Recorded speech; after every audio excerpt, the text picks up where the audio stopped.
Before we get into this video, this is part 2 of a two-parter. So make sure you have a look at part 1 where I answer questions such as what's your dream plant, and the other was what your bucket list of plants to get your hands on. And what album are you playing to your plants to make them grow? So you're all up to speed before we get into part 2. And with all of that said, let's continue on to the second half of this Q&A video. Also, thank you to everyone who sent in questions. It was much appreciated. It gave me a lot of inspiration to make sure this video happened. And because you asked a question, I hope that you will want to watch it to see what I answered to your question.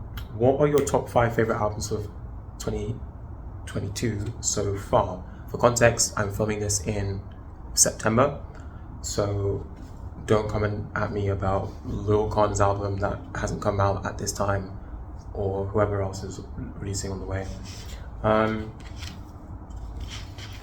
Renaissance, obviously. Like, I'm not even gonna get into it. Obviously, Renaissance. What other albums have I been listening to this year? It's kind of, time is really just a social construct, so I'm trying to remember what came out this year. Oh, Mr. Money with the Vibe by Asake. Wow. That might be, that and Renaissance are fighting each other for album of the year for me. And Asake's album only came out like a couple of weeks ago, and Renaissance has been out for like 2 months. But honestly, the chokehold that album has on me. The way I start every shower with, why am I getting now? I mean, Doll is a great opener. Great opener. Organize, Peace Be Upon You, or Peace Be Unto You, and Dupe. That 3-track run, hey, very serious. Very serious. I can't wait to go to a wedding when I hear Dupe live in a wedding setting. Oh, what a celebratory song, mate.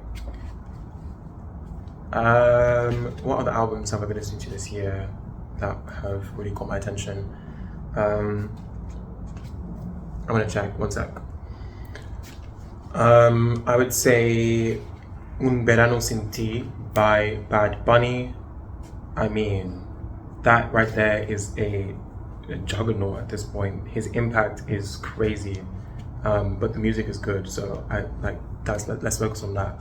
A great album, as I knew it would be. I took a while to get around to it, but when I did, I was glad. Because I've been hearing Tití Preguntó, si tengo una novia, una novia, una mañana otra, pero no hay poda. Like, that's a tune. So I've been hearing that a lot just from TikToks and stuff.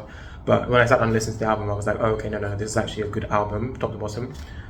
So I'd put that in my top 5. Hypnos by Raven Lene, great album. Saw her live in, not sure, insert month here, with, who did I go with? Olayemi. And I also met, he's not going to be watching this video, so let me not mention him. I met someone else at that concert as well. So, great concert. Now, final spot. This is not in order, by the way, so don't come at me. Final spot for top 5 albums. Let me quickly review. Did that come out this year? Oh my goodness. 2022 has been a long year, bruv. Gifted by Coffee. I feel like that came out like years ago at this point. I'm like thinking back to when that came out. I remember where I was, and that feels like a different lifetime altogether. But love that album. So yeah, those are my top 5 albums of the year off the top of my head. Don't come at me, I don't rank them, and you're gonna shout and scream that, oh, what about this album? I don't care. I just did what felt right in that moment, okay? If you see me tomorrow on the road and you say, well, my top 5 favorite albums, they could be different. And if they are different, are you gonna beat me? No. Let's move on. Next question. Someone asked, what sort of music do you think your plants would love? I think I'm not going to go through every plant because that'll take a while, but I think that my banana plant would love bossa nova. I think I think my avocado plant would love no. My calico would love Amapiano for sure. And then finally I would say my alocasia garage. I'm very confident with that. I will not be explaining my points any further. I am confident with what I've said. Okay, I'm out of music questions, but I'm not out of dead plant matter to get rid of. So I'm just going to talk. I'm going to give myself some questions about music to answer. Question that I love asking people because I think it makes people think, and they never really know how to answer it at first, but they think about it and they come to a good conclusion. Is do you play music that matches your mood, or do you play music to change your mood? So I want you to have a think, write down an answer in the comments, and I would love to have a discussion about that. For me, I usually play music to match my mood. I'm the kind of person that if I'm sad, I'll put on sad music just to make the sadness even more I was gonna say delicious. No, God forbid. But to make the sadness just like hit harder, I'll put on sad music. And if I'm happy, I'll play happy music and stuff. So I would probably I'd say match, not change. If I'm sad, putting on happy music won't make me feel happy. Now, it can make me get more energized and hyped up, but not if I'm tired. If I'm tired, I'm tired. I can be playing hypest hype and be, but I like it to match personally. But I am very curious to see if anyone else agrees or strongly disagrees with what I said, or maybe you have a better way of posing the question. Maybe my way of. Okay. Another question about music is: do you think it is important for you to like the same genres of music as your friends, your partners, your whoever's in your life? Think about it well. Give me an answer in the comments, and then I will answer. You done? Okay, I'll give you 5 more seconds.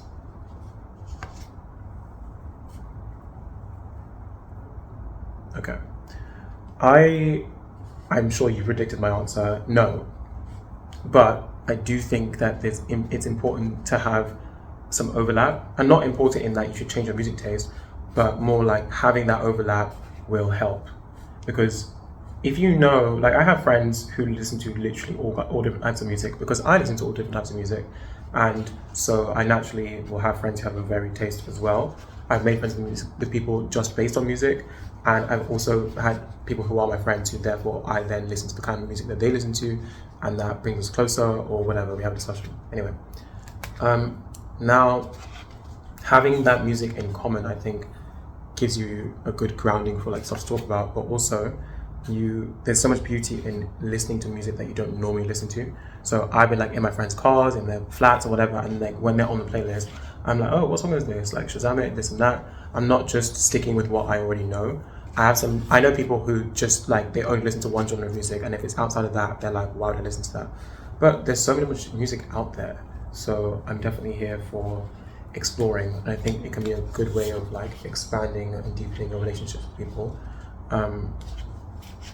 via music. Music is a great way to make friends. I've made friends at concerts, I've made friends at music events, and a lot of my closest friends, we at least will have one genre or a couple of artists or something that we have deeply in common that we both really, really like. Not to say that I only pick friends based on my music, but it just is natural. I'm someone who likes music, so the friends I have, likely there'll be some overlap, and I have a lot of friends who I have a lot of overlap with, but no friends that we listen to literally the exact same kind of music. I have friends who, like, we only talk about, let's say, R&B, but then I have other friends who I speak to about like K-pop, or we talk about, I don't know, Afrobeats, but really I don't limit myself by genre. I actually enjoy, now it's more common that artists will be genreless, or the way to describe them, you can't really use one genre. You might be like, oh, there's elements of trap, house, garage, pop, Fuji, Afrobeats, high life, reggaeton, bossa nova. Like, I like all of these influences and how the people are acknowledging that you don't have to force people into a box that they don't belong in. On that note, I actually enjoy artists that themselves acknowledge that they are in a genre and reject all of the external pressures to force them into a different genre. I'm thinking of people like Brie Runway. I'm thinking about Rachel Chinariri, who are two artists that I've at least come across that have been miscategorized into R&B or soul when they're clearly not doing that. Brie Runway is clearly a pop artist, and Rachel Chinariri is clearly an indie artist, and people will mislabel them, and a lot of that has to do with the fact that they're black. So less of that and more of listen to the music, use a label if it applies, but don't force people into categories just for the sake of your own peace of mind. Humans have a tendency to want to categorize things because it makes it easier to understand, but not everything is going to be categorized using the way or the method that you use. If you see black skin and just think that must equal R&B, then you're gonna definitely do some people a disservice. And it's a shame that it took them having to stand up and like directly address it for people to like pay attention and realize that they were mislabeling them. So that's the end of my little speech there. I'm pretty much done with the strawberries now, so I am going to cut the clip here and move on to the next segment.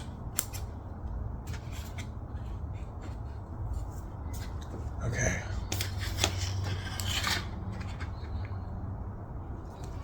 Done.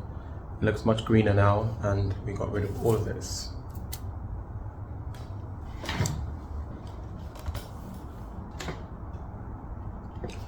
Now we're on to our third and final plant, which is my Dieffenbachia. What happened, I don't know exactly. I think I just didn't water it enough, and some of the leaves have started to go yellow, and some of them are just old. So if you don't know, this plant died, like it died some time ago, and I revived it by propagating it. And so I think some of the old original leaves are just a bit tired because they've had to carry the whole plant on their backs. So the leaves are just spent, so I'm going to remove those leaves whilst I answer a couple more questions, which are miscellaneous, I would say. No specific category. If you're wondering why I'm wearing a glove, it's because Dieffenbachia leaves, they're not poisonous, but they contain, I think, oxalis crystals, which can be irritating to the skin, and you definitely don't want to get that in your eyes. So I'm just being precautious and trying to teach you and show you to be cautious, leading by example. You get? I just have to correct myself very quickly. So I should have said that the leaves, well, actually the whole plant contains calcium oxalate crystals, which can cause problems if they're ingested. It can cause a numbing and burning sensation in the mouth. It can also cause irritation on the skin, and also irritation if it gets into your eye. So I wore the glove as a precautionary measure to avoid transferring it to my actual body, and I disposed of the gloves afterwards and washed my hands. So if you have the plant, please do the same before handling it. Back to the video.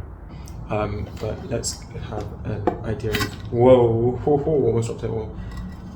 Roughly how much we're working with. I'm going to remove all of the leaves that look a bit, but the only reason I'm doing this is because I know it's in good health and condition, so it will grow back. I wouldn't do this if I had like 5 leaves and 4 of them were kind of a little bit brown, I would just leave it. But because there's so many leaves in here and I know it's doing okay, there's lots of new growth coming in, I'm just getting rid of the old leaves because they're looking a bit tired. Okay, first miscellaneous question is, what makes you happy? This is a very open-ended question and I like it, and I'll just answer it in the best way I know how.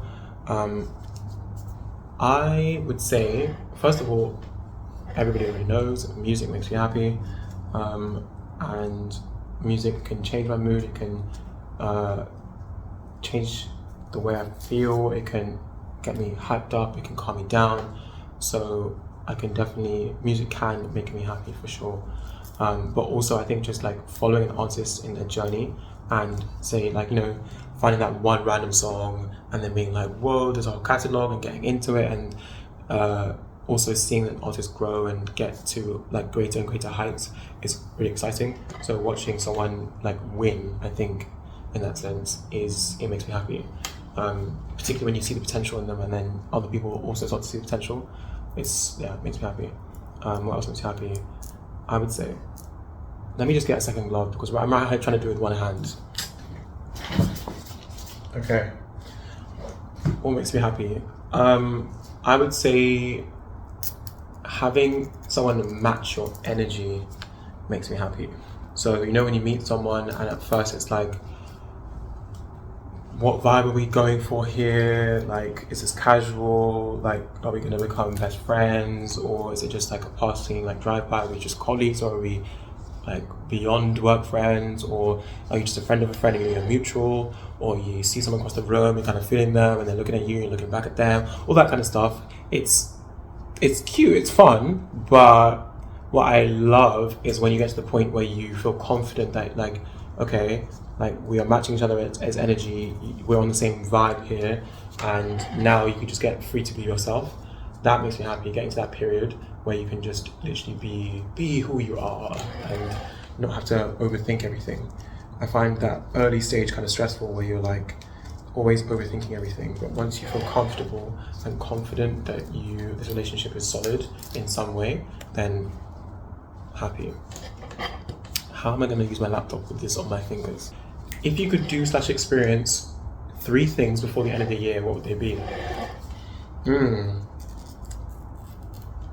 1, I need to see Asake in live in performance. What was the English? Live in concert. I need to see him perform live. Wow. It needs to happen. I'm just coming here to say and acknowledge that I actually do have Asake tickets for his London show coming up in December. So I spoke into existence in this video.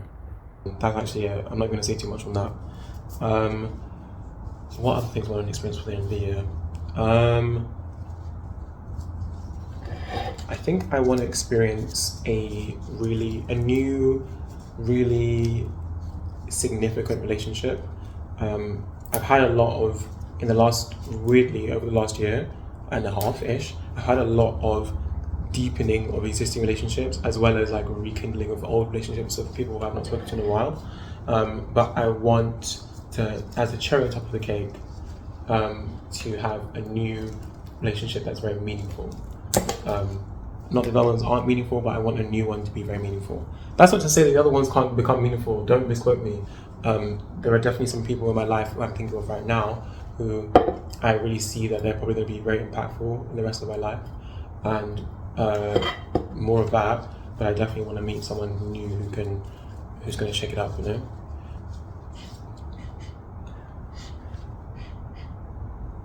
It smells, I don't know how to describe that smell, but as I'm ripping it, I think I'm smelling the like open plant wound or whatever, and it smells interesting.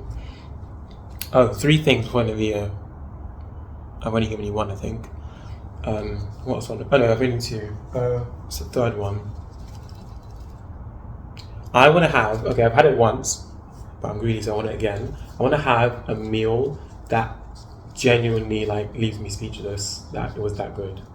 Because I think I have become a bit complacent with food, both with cooking and going out. Like, you just kind of go to places that look good and you're like, oh, okay, it's nice, but I'm not like, my dad, he hates paying for food that's not good, and I think I need to imbibe that spirit a little bit more and be a bit more critical, and I want food to wow me. I want to be like, who made this? You know? So that's what I want to experience by the end of the year again. I've had it once, I want to have it again. I think one more question maybe?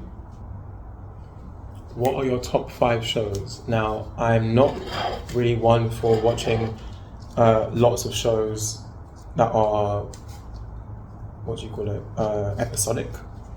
I usually binge, but recently I have been watching House of the Dragon, which is really, really good. I recently finished Rebelde on Netflix, which is good too. I'm watching season 5 of Somebody Feed Phil on Netflix, also really good. I hope this is, I'm assuming, I'm just taking this to mean shows right now, because I can't do shows of all time. We'll be here all day trying to rank them and stuff. No. Right now, let's just do right now. What else am I watching recently? I recently rewatched the whole of Wizards of Waverly Place on Disney Plus. Great show. Sorry, top tier. I don't know. Debate your ashy elbows. Like that right there is a quality show. That's 4, I think. One more show.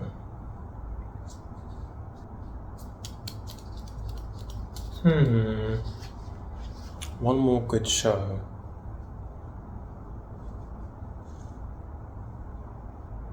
You know what? I can't think of a 5th one, so we're just going to leave it at 4. Because I'm also done and I'm tired. So, final product. Here are the casualties.